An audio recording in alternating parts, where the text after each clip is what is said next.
was in 1991 that we created Duke Nukem and released it to the world as a side-scroller, and it was a huge hit. Our inspiration back then was comic books, because we always felt like if you focus on the character, there's no end of stories.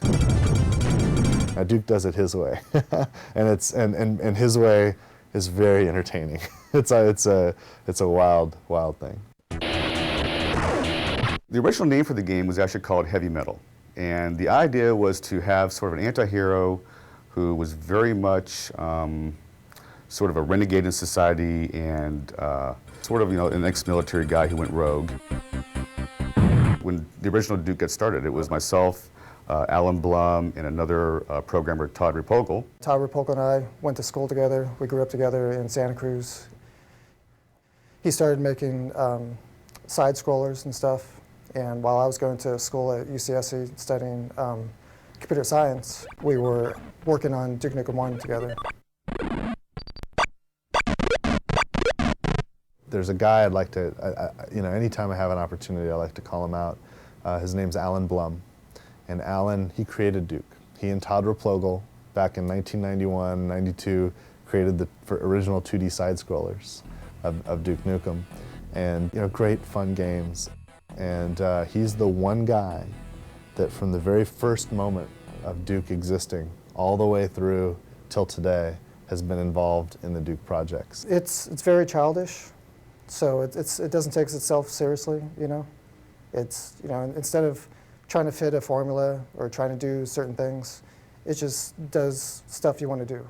Duke Nukem has always been about the character, and we were focused on that at the beginning. It was difficult to bring it out with the side-scrolling simple technology in which we couldn't have voice work and so on. Actually, the voice started with Duke Nukem 2. At the opening cinematic, he says, "I'm back." Todd Repogel, the original Duke Nukem programmer, came to me and just asked about doing a voice, because he wanted Duke Nukem to sound like, at least then anyway, sounded like a cross between McBain and Arnold Schwarzenegger. Those were my instructions, and I just said 2 words. I said, "I'm back."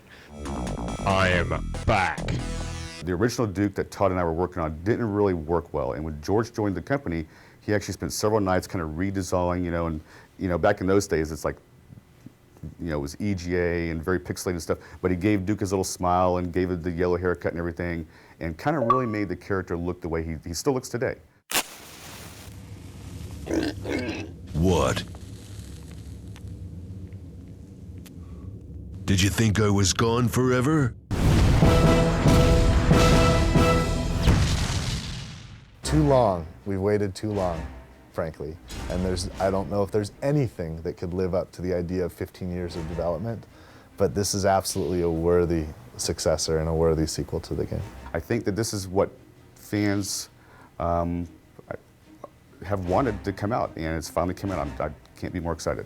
If you're a Duke fan, and especially you're one of the fans that hang out on the 3D Realms forums for all that time, refusing to give up, refusing to, give in to the naysayers or whatnot, you're going to have a blast with this, because it is a hell of a lot of fun.